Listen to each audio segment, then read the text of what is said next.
Good evening, Amersham. You alright? Yeah. So, someone said to me the other day that I look like a cross between Ed Gamble and the sloth from Goonies. I don't know really why that took me by surprise, though, to be fair. I've been dealing with shit like that my whole life. I think the first experience I ever had with that was from my nan. She took my brother and I to the cinema, and about halfway through this film, she leans into me and goes, "Here, you've got a real uncanny likeness to that character in looks and attitude." She'd taken us to the Ice Age. She pointed at the sloth. I do love my grandparents, so I don't hate them, I admire them. They were together for fucking, I think, 50 to 60 years, and as a child, their relationship to me was formed of love, respect, admiration, trust. But as I grew up, I realised that was bullshit. It was more, they were kept together out of convenience and stubbornness. It was more convenient for them to stay together rather than pay for a divorce and find somewhere else for my granddad to live, and just that he would move into the spare bedroom with an ensuite, so she literally and figuratively no longer had to deal with his shit. And the stubbornness came into play because they hated each other, but not as much as they loved the ocean view they had. Like, I fucking hate your guts, but I love waking up to that in the morning. But to be fair, they hated each other ironically because they had very similar attributes and very similar outlooks to things in life. Sort of, the number one thing that comes to mind is when it came to medical emergencies and things like that. My granddad had the inability to literally give zero fucks about anything that happened. You could have literally lost an appendage, just given birth, just had a fucking miscarriage or just got engaged, and literally zero emotion will come from him. The only thing that will come from him is what's in the back of his mind. Perfect case in point for this is, I remember once the whole family was round the back of my grandparents, and my brother's in the back garden with his bike, and he's got it upside down, chains come off, and he's fixing it. Now, my brother has always been deemed as the genius, the future fucking entrepreneur, the one who's going to go far in life. And as humans, you know, we all have fucking intrusive thoughts. Now, as he's got the bike upside down and he's cranking it round, he has the one intrusive thought of stick your finger between the chain and the sprocket. And being the future genius engineer that he is, he does it. And obviously out comes blood, tears, everything else, and he goes run screaming into the kitchen.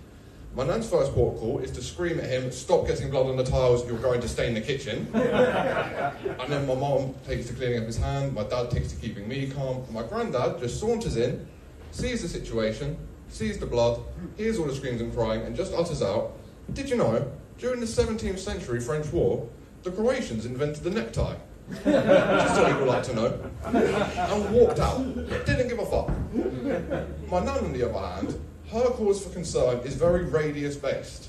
As soon as you're off her property, she could not give a fuck.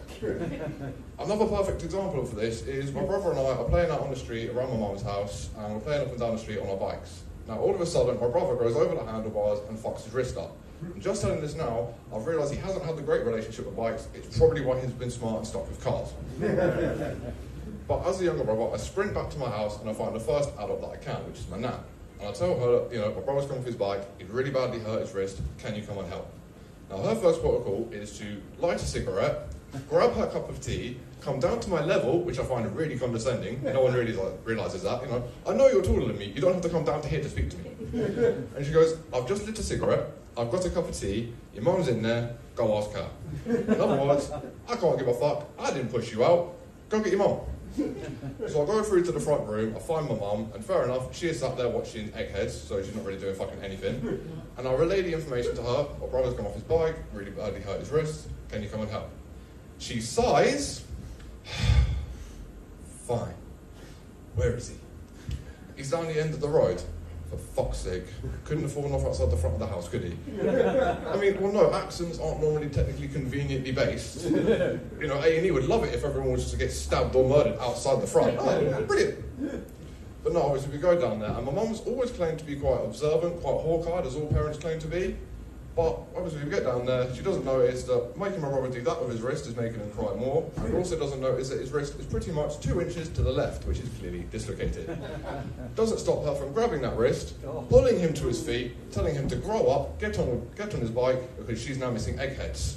I don't want you to think, you know, that we hate my brother, this, that and the other, or that, you know, no one really gives a shit about him, because personally, I genuinely think my brother is possibly the funniest, calculated person I've ever met. For example, 10 years ago, he's made a pretty safe deal with me that he's going to get his first tattoo when his football team wins the Premier League. He supports Tottenham Hotspur. I think it's safe to say he's never getting a tattoo. Second thing he always likes to do is he's always liked to big himself up, be a big macho man, sort of talk down to me because he's the older brother. Always does this, not just to me but to anyone else. But then that hard man image is immediately eradicated when he gets in his car, drives off, and all you hear from the speakers is Mr. Blobby.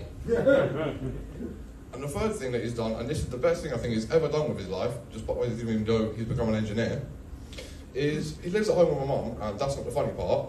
But basically, he took it upon himself to, every now and then, take down a family photo that he's in and replace his face with someone else, just to test my mum's observational skills. He got away with this for the better part of 6 months to a year, at which point he then told her.